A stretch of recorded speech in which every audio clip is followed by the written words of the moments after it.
thanks for joining us on the Recovery Vow Podcast today. I have Bridget. Now, Bridget and I, this is our first time meeting, but we have mutual friends in Texas, Miss Jordan Clower. Love her. I love her too, so much. But it's not about Jordan today, it's about Bridget. Bridget, thank you for coming by the podcast. Absolutely.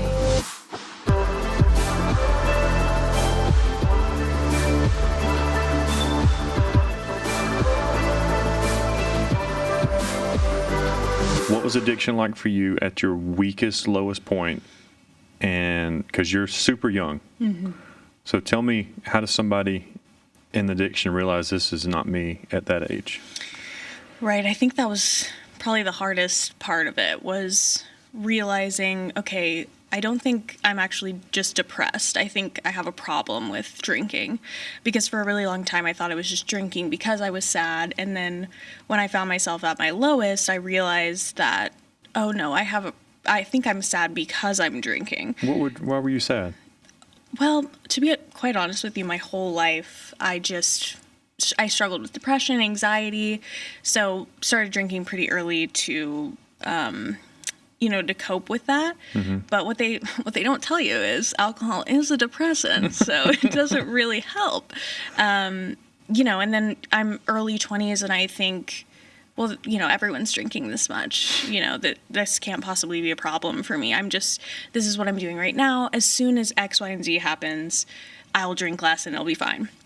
And then, I would say probably one of the lowest points, was COVID era, and finding myself isolated. So I couldn't really look around and distract myself from what I was going through. And I think the morning waking up, realizing that I was in full-blown withdrawals every single day, and I had been inebriated for genuinely 24/7 for 3 months, was Really, what? Because of COVID? Yeah, COVID. So COVID kept you at home. You're already dealing with depression. You wrap those two together. Yeah. And you're at the house and you're drunk 24/7. Yeah, and I was waking up and I thought I was just hungover because I didn't know what withdrawals were. I was like, I just feel bad. And tell us what your withdrawals look like in the morning time, because some people have different kind of withdrawals. Right. For me, it was shakes, just profusely sweating, and just panic attacks, bad, and just general weakness all around. Everything was hard to do. Brushing my teeth was hard to do. It just felt like my body was full of sand or something. And, it's a classic thing of mimosas, hair of the dog.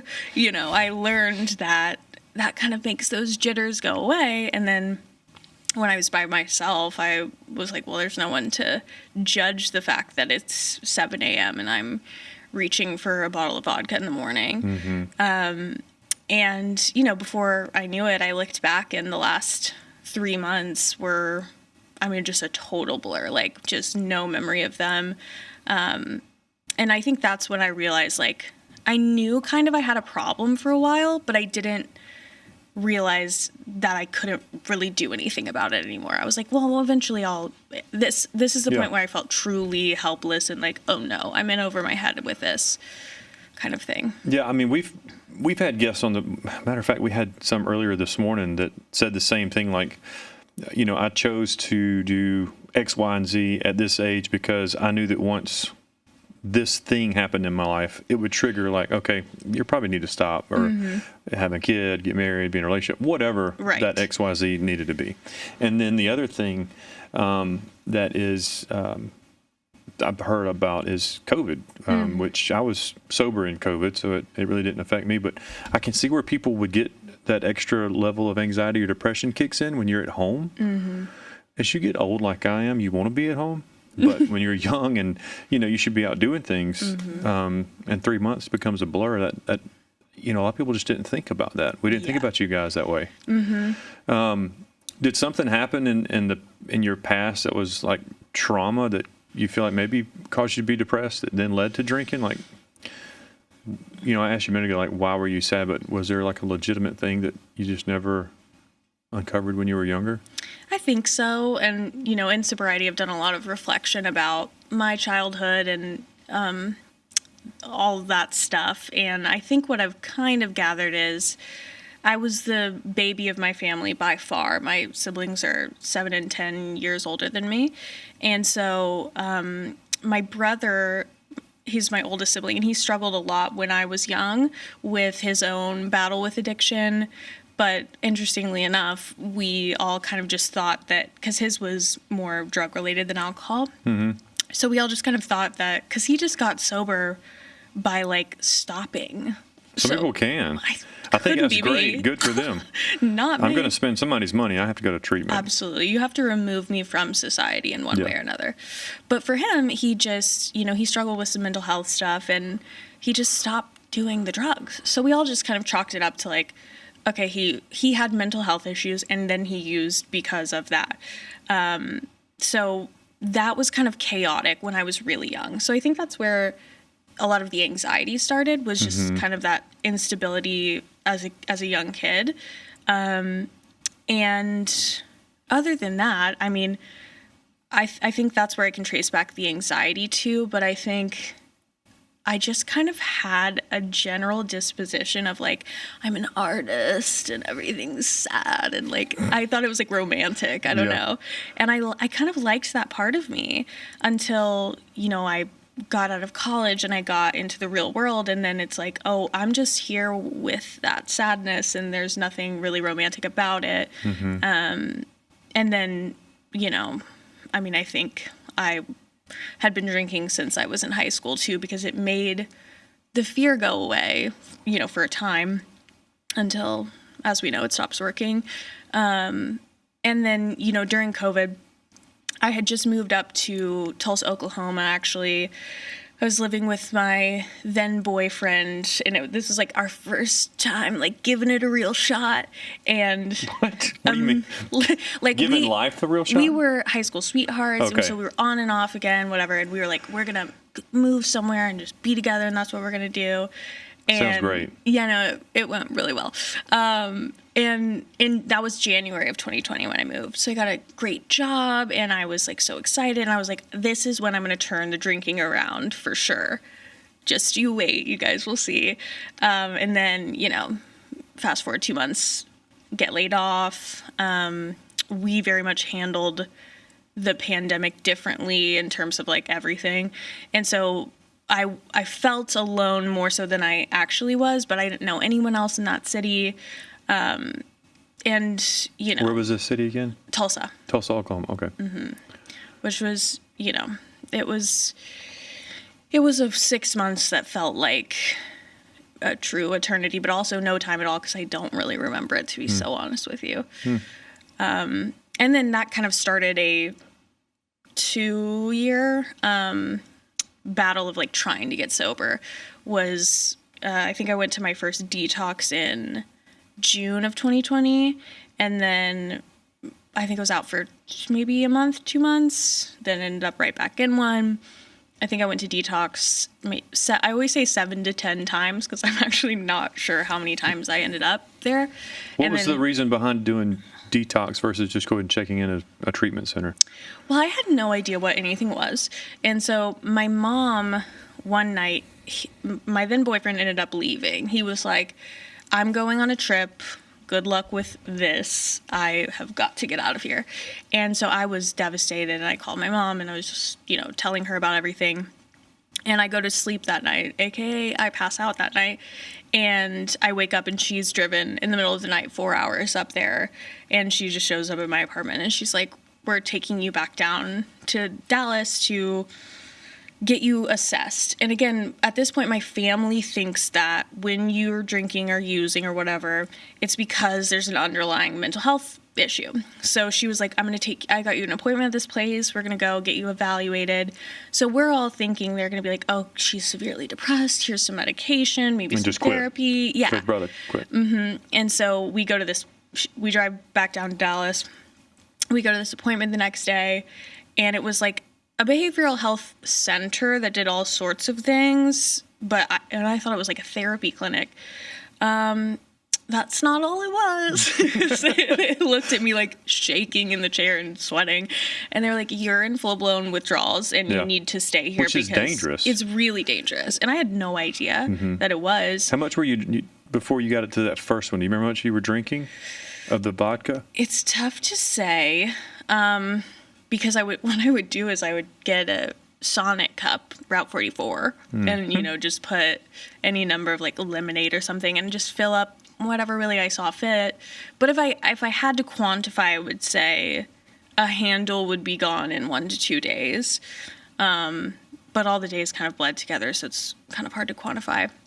But it was bad. Well, I can just, for doing math purposes, a handle is a gallon, which divided by 2 would be half a gallon a day.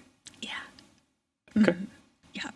That's a helpful lot of information vodka. for me. Yeah. Actually, it's a lot know. of vodka. Yeah. And you will stay depressed. Yes, absolutely. And so, they looked at me and they were like, you need to stay here. I was like, I don't understand what you're saying to me. Stay here. And they were like, explain to me what the withdrawals were. And of course, I think they're being dramatic. I'm like, guys, I've been living like this for years. Like, it's fine. And so I made a deal with them and I was like, I have got some stuff I need to take care of. Mind you, I had no stuff I needed to take care of. I didn't have a job. I didn't believe you when you just said that. Yeah. There's no stuff you have to do. No, absolutely not. And so I'm like, I got to get my affairs in order and I will come back here tomorrow. How old are you? 23, 24. Yeah, there's no affairs or things you need to get in order at 23 years old. I mean, I literally didn't have a job. I didn't have anything. And somehow they let me do that. And of course, the only affairs I had to do was drink more. And I remember telling my family, I was like, well, this might be the last night I can drink, I guess. I don't really know what they're talking about. And then, in my defense, because my mother made me, I came back the next day and I did my first stint in a facility that was kind of like it was more of a mental hospital than it was like a treatment center detox type thing. And I remember them telling me like, no, you need to, like, you were a person who has to stop drinking. And I remember thinking like, oh, okay, great. I'll just stop drinking then. Because I never really tried before then because I didn't know that I needed to. I mean, And so people were like, what are you going to do? Are you going to do a program? Blah, blah, blah. I was like, no, I'll just not do it anymore, I think. And it sounded easy. Yeah. They were looking at me like, okay. And this is detox? Yeah. Okay. Inside the... Did they medicate you to help you, like, safely stay off the alcohol? I'm sure they did the first few days. They usually give you something to help you sleep, maybe calm your nerves, ease some of the depression, some of the withdrawal. The first maybe 3 days were semi-medicated, and then the remainder of the time was not. But it just seemed like I was going to be able to do it. Spoiler alert, I was not able to do it because I think I made it 2 weeks and I was living with my parents and I found myself drunk again. It was so confusing. And I remember thinking like, I have no idea what I'm up against. And so I ended up going back to the same place like very shortly after I went there the first time. And that just really kicked off this years long, in and out, trying to figure out ways of how can I figure out that I'm a little bit different than other people in that I can figure out a way to find some happiness and then I'll be able to drink like a normal person and I'll be fine. The classic story. You're trying to figure out how to be functional. Yeah. Until and it was crazy because I knew I was an alcoholic, but I just thought that I was going to be able to figure out a way to just be an alcoholic and like make people be okay with it. I think is what I really wanted. Did the place that you go ever look at you and say, you are a full-blown alcoholic? Yeah, they definitely told me. Yeah. It was just a matter of me believing it. I mean, because you just seem like the personality that says, I agree with that. Yeah. Now let's move on. And I really was also the type of person in those centers and in rehab where I was like, I want to be the A student. I want to get the good grade in this rehab class. And I want all the, the employees to think I am going to do so well when I get out of here. And I wanted to do well for sure. But it wasn't until, the last few times I went where I was like, I got to figure this out for me, not to make other people feel like I'm doing well. Yeah. Because I think, I'm towards the end of my rope. Which, like, the story I just told was my original rock bottom. And then there's, like... Original rock bottom being in and out of detox? Yeah, and just getting there in the first place, like, realizing... that was probably, like, the lowest point in my life up to that point. And then it's, like, that phrase, it's like you hit rock bottom and you just keep digging. Mm-hmm. And then I would say the secondary rock bottom was... the last time I went to treatment, so I went to treatment 3 times. Final time I went to treatment, I was supposed to be the maid of honor at my sister's wedding. And it was like a month away, and I had been relapsing for genuinely went to detox 4 times in 4 months, from January to April. And so I'm like, okay, I'd relapsed, and I was like, okay, I know what they do in detox. They give you that medication to make you feel better, and then after a few days you feel better, and da-da-da. So I sourced this medication from the streets, which did not end up being that medication. It was laced, and I was living by myself at this time. What was it laced with? Fentanyl. Oh my God. Mm-hmm. And mind you, I wasn't doing any drugs at this point, so I didn't have any tolerance for anything. I just thought, I'm going to detox myself at home. It's just crazy thinking. So I end up taking that, and I passed out for, I'm not sure how long, but it was definitely days, because I woke up and I was in my bed and I had my phone laying next to my head on the pillow. And I had thrown up on my phone, and my phone was broken because I threw up on it. And the police were at my door doing a wellness check on me because my family had sent them. And I, of course, was like so out of it, just like confused on where I was and what day it was. But I tell them, like, I'm good. Everything's fine. Don't look here. And then I end up going to actual detox, of course, after that. And that's when I found out that it was laced with things when they tested for what I thought was Xanax, and I didn't have any Xanax in my system. And Man, you're lucky, Bridget. For sure. And I think that was the time, getting to detox that time and finding that out. I was like, oh, I mean, I thought that I could die maybe like in a few years, like my liver would fail. I didn't realize how like imminent it could be. And even the level I was drinking, because after that, before I get to the detox center, I drank more to go to detox, of course. And I get there, and on the breathalyzer, I blew an H, which is... Hey. Yeah, it's like, hey. But it's higher than a 0.4, was what they told me it was on their breathalyzer. So you were so drunk it wouldn't register? Is that what you're saying? That's correct, yeah. How many times did you do detox before you went to treatment? Less than 10 or more than 10? Less than 10 the first time. And then between each of the 3 treatments, the other was, that's when I get confused about the number of times, because especially between my second and my third treatment center, I didn't want to go back to treatment at all. So it's like, I just need to get to detox, dry out a little bit, and then I'll get there. I did not get there, as it turns out. I needed to go back to treatment. And in that time, when I was in detox the last time, I was going to get out. My plan was, I'll get out of detox, I'll go to my sister's wedding, and I'll figure it out from there. Well, my family did an over-the-phone intervention while I was in detox, and they were like, you can't come to this wedding. Like, what do you mean? You're not going to go to the wedding. Mm-hmm. And that was really, like, eye-opening for me, because, I mean, to have my family, who I love them and they love me so much, be like, we don't want you to come. Like, you can't come, was just something that I'd never experienced before. And so that's when I ended up in treatment the last time. And I've been sober since that point. Where did you go to treatment, and when was that?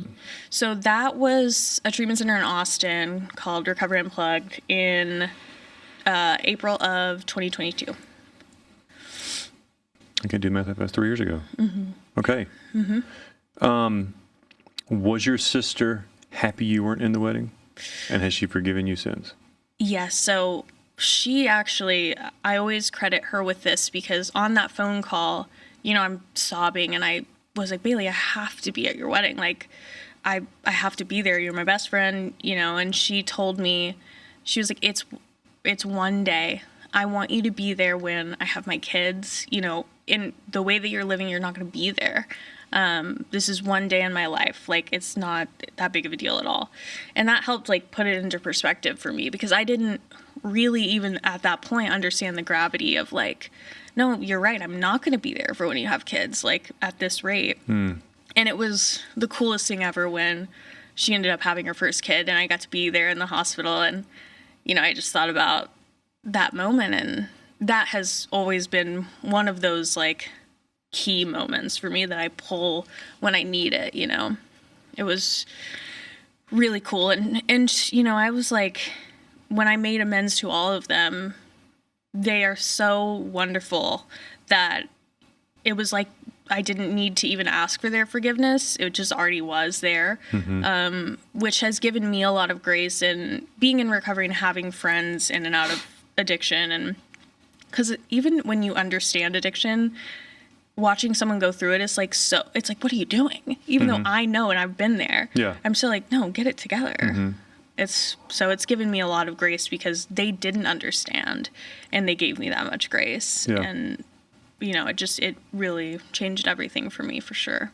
So on this podcast, the reason I like, Recovery Vow does a lot of different things. We have a book, we have a podcast, we have the collective, we even have our own line of coffee now. But on this specific thing, a podcast, the reason I like this platform is because people come on here and they'll share all these different things that they went through and their definition of what addiction is, and then their definition of what recovery is. If you were going to talk to another version of you, there's going to be a young Bridget out there. Maybe they're in college right now. And what would be something that you would want to tell them that you learned from going to so many different detoxes? What is the thing that you didn't do that you did do when you finally went to treatment? Like what clicked in that third trip? Because I heard you mention amends, and I don't know if it's because you started working like a 12-step program. Is that the thing, or is there something else? To be honest with you, I'd worked a 12-step program, but even before that. I did. All the way through? Not all the way through. I always stopped at amends because I didn't want to do that. That's important for people to know that, because you make amends at 4. You make the list 9, but you do some kind of. You do the inventory at 4. And I was always fine doing the inventory. Inventory was tough. I liked it. I was like, oh, I'm good. I know all this stuff. I just can't face it. Like, I can admit it to myself, but I just can't face it. So I owe a lot of things to a 12-step program, but in all honesty, what it was I looked at my counselor in rehab and I said, I've been to treatment so many times. I've been to detox so many times. What is going to be different this time? Like, what possibly can I do differently to make this one stick? Because I really want it to. And every time I leave treatment, I feel this way. I'm like, okay, I'm going to do it this time. And she said something so like seemingly obvious to me when I say it out loud now, but in the moment, it just made all the difference in the world. She was like, when you see people that are sober, like you see someone who's comes in here to the treatment center and does an H&I and tells their story to you, like you think of them as somehow different from you. Like they're the ones that have figured it out. I can't get there, for whatever reason. She's like, every single one of those people had a moment like this that you're having right now. And they just made a decision that this is the time when it's their turn to get to live that, like, their story and get to be able to tell their story. And she just said, this is the time for you. And it was so seemingly just like, yeah, of course. But something about it just stuck with me. And every time I then became willing to take every suggestion that was given to me by people who had walked the path. So obviously doing all those things helped. But when I inevitably struggled, I remembered like, well, it doesn't matter because this is the time when I just choose differently. And it was like kind of simplifying it down to its core of like, yeah, this is the moment where I'm just going to make a choice that I'm not going back. And then I would go do H&Is. And then I started my TikTok, and my whole purpose is like, it is the person who's sitting in that chair listening to me tell my story that is like, I know you feel different than me. I know you feel like for some reason your situation is better or worse or different in some way that's going to make all these things not applicable to you. I know because I sat there and I felt the same way. I honestly believed in my heart that people that were coming and telling their stories, I was like, either you weren't as much of an alcoholic as I was, or you're leaving and getting drunk right after this, because there's no possible way that we live the same life and you're this happy. There's just no way. And so it's like my mission to be like, I know because I felt that way, but I promise you, like, the minute you stop excluding yourself from everyone else and just being like, this isn't going to work for me, is the moment when you find that it can work for you. Right. And that, I think, just being willing to accept that maybe I'm not so unique, that these things that have worked for other people aren't going to work for me. And then just being like, this is the moment where I'm just going to do it. It sounds so simple, but... No, it's not. And it's almost like you finish the steps. That sounds like 10, 11, and 12. Mm-hmm. Because, you're helping people. That's the last step. You carry the message to another person. Do you break your anonymity a lot? Yeah, big because time. I don't live anonymously. Yeah. I believe in the 12-step programs of all these things. But I just don't... It's hard for me to comprehend how you can be anonymous and help other people. Yeah. Like, you have to break your anonymity to either sponsor someone. I get that. Mm-hmm. But how do you carry a message of recovery? Yeah. Like, I'm 46 and you're 20, whatever, 29. Mm-hmm. Our recovery is what brought us together, so we can talk about it. Yes. The whole press radio film thing, I mean, I don't get it. Like, we have to share what happened to us so that we can help other people. For sure. That's always been, and I've gotten in trouble in some AA groups for that belief. But for me, I'm like, I just feel like back in the day when they wrote those books, you could get fired from your job for it and all these things, like, and also I get the perspective of, if I'm talking about 12-step and then I relapse, that's going to look bad on the 12 steps. So I just make it a point to say, if I do, that's not a statement about the 12 steps. That's either whatever I'm going through and not doing them, that's probably got me in that spot. But yeah, I'm not. Yeah, I would never blame the 12 steps. I don't ever consider a relapse, but I mean, if it did happen, I'm going to blame myself. Yeah. And I think that the earlier times when I had thoughts of relapse because of just like little things, like certain smells or even certain music, places I was at, not necessarily I shouldn't be there, but I mean, maybe being with a friend I knew I shouldn't be with. Right. I would think about the next morning. What is tomorrow morning going to look like? And that kept me sober. I don't know. Yeah. You talk about the simple little statements. It's because we're so childlike in our head. We need it. Just give us some crayons and tell us to draw our names, and then tell us the thing. So the thing for you was what that counselor said. This is your time. Just let it be your time. For me, it was, that was my time, but I did 30 days. But then what kept me sober is to think through what the, the relapse would look like and who all would that affect. It's not going to affect just you now. Yeah. So as we kind of land the plane, you've done all this great work, and you let us have a peek inside of, your history and all the trips to detox. What does Bridget's life look like today? What are you up to? It's really so crazy because I'm staying with my parents this weekend, and we were talking about, what it looks like.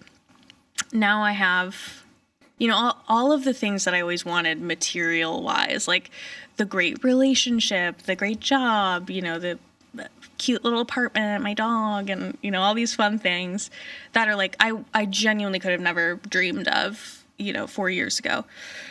But I think what is the biggest miracle of all of it is that to this day, for 3.5 years, sustainably, I have been not only just sober, like that's great, love that for me, but happy, like peaceful. Like I'm not panicked. Is there something you do that helps you keep that peace? Oh, absolutely. I mean, like I know Jordan's into yoga. Yeah, meditation. Are you into that? All of that. And for me, a big part of it is prayer, journaling, getting all this stuff, because I'm going to have crazy thoughts for the rest of my life. That's just, I was born this way. It's what it's going to be. But just getting them away from me and remembering like what the truth is. And truly, I owe a lot of it to the perspective that I think almost dying gave me of like what truly matters, what truly is my control, and like the serenity prayer of it all, where it's like, I think I was so fixated on trying to control everything that now just the letting go of that, of I'm not running the show. Right. I've never been running the show. I just thought that I was. And when I thought that I was, it was actually going the worst it's ever gone. Yeah. So You're not a good director. No, honestly, I'm not horrible. Either. No. If it wasn't for the higher power that I understand, which is God as I understand him, and that relationship with Jesus, I know I wouldn't. I mean, am I the perfect person, sin-free? No, none of us are. Right. I'm going to be in process the rest of my life. And I think that's the beauty in my understanding of that spiritual side of things is I can have that relationship with him as my higher power. I can also still mess up, but I know that I'm not fake or will come across as fake because of my past. I mean, it just keeps us so real. Like we have no filter when it comes to the things we talk about, you know what I mean? But we use it for good. And that's where I find a lot of my happiness and peace at, is being able to help people and, just see people change for the better. Yeah. You know what I mean? That's really cool. That is it really is the coolest thing, because I used to very much believe that people couldn't change. I think until I maybe did. And then I was like, well, if I can, surely others can. And then once you start allowing your perspective to see that, you see it everywhere you look. And then that helps give you a more positive view on life when you believe that things can take a turn for the better. Yeah. It's pretty cool. What, as we end a little bit, I want you to give some of the best, I want you to give the best Bridget advice you've ever given in your whole life. That's a lot of pressure. I want you to think about it. I want you to think back to all the detoxes and then think about being in that room with that counselor, and seeing her, and then having that moment of clarity is what we'll call, people call it moment of clarity, where but you're going to give the best advice to someone that's out there struggling. It could be someone that's listening to the podcast right now. They could be single, they could be married, they could be male, they could be female, but they're going to hear this from you. What would be one piece of advice that you could give them right now? I think what I would say is do things as if you already believe in and love yourself. Because I really was always like, well, I'm not really sure how I'm going to get sober for myself because I don't feel those ways. Like, I don't love myself. I don't really even have a concept of who I am. So how am I supposed to love myself and then get sober for me when I don't even know who that girl is? And what really changed things for me was just kind of faking it and just being like, okay, what would a person who loved themselves do today? What would that person's morning and afternoon look like? And just really dumbing it down to like these moments in time. What would it look like if I did love myself? And I don't have to have an immediate change, but what would that look like? And then, 3 months down the line, you start to see yourself it just authentically happens.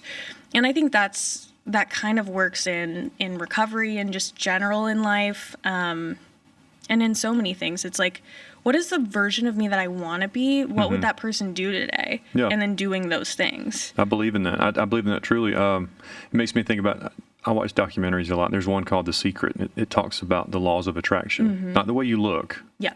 The laws of attraction. How can you attract people to you? And it's about the thought perception that you give yourself and how you think of yourself. Kind of like go along with what you're saying. Like, you have to see yourself as this positive person that gets these things, not materialistic, but you have to see yourself in sobriety. You have to see what the future holds, not plan it, just expect it. You know what I mean? Right. Yeah. It's a part of when I wrote this book, it was one of the reasons. Chapter 3 is where it's at. It's about finding a healthy selfishness inside of you. Because if you can't be first, you can't be good for anybody. You can't be good for your brothers and sisters and all that. For me, spouse and kids. By the way, are you married, engaged? In a relationship. In a relationship. Yes. Well, okay. Well, hopefully one day you guys will get married. And tell me about this relationship. It's wonderful, and it's crazy when, all these pieces were in place. I found someone who is just so great because like you said, I did kind of have to be a little selfish in a way to figure out who I am, how to love myself, and then you just kind of, like you said, attract a person who, meets all the things. And he's from England. I'm going to England this week to meet his family. What? I know. Isn't that exciting? It is exciting. It's crazy. Can you tell me his name? Yeah, Will. Will from the UK. Shout out. Shout out UK, Will. Yeah. Well, I hope he plays golf. Does he play? He's on a golf trip right now. Is he really? Yeah. I'm a big golfer. I tell him I live in Augusta, Georgia, so if he wants to come to the Masters, I can take him to the Masters one year. Incredible. Only if you guys are married, though. Of course, yes. If you're just dating Bridget, I'm not helping you, Will. But if you're married to Bridget, I'll help you. Exactly. I do want to say that I am very proud of you. I know this was a connection through Jordan, but I'm glad to have you here to share your experience, strength, and hope, if you will, but really your experience, because you were able to tell a story of what people can go through, and then the moment where you can say, all right, you don't have to do all this. Just do it this one time. Because not everybody gets a chance to do it one time, but you did. You get it multiple times, but then that one time is when it stuck. Yeah. Okay. Well, I'm going to give you guys, even though you and Will aren't married yet, I'm going to give you this because I want you younger folks to have it. I want him to go through it because the book was written to Will. It's for the supportive spouse of someone that's been in addiction and in recovery. And so when you and Will do get married, you're both in recovery now. Okay? Yeah. And so I love that. He'll get it. He'll understand. You. But Bridget, hey, thank you so much for coming by the podcast and hanging out with us today and making the trip. And I look forward to this episode coming out, but just connecting with you some more. I think there's going to be some great ways that we can serve each other. Absolutely. Thank you for having me. All right.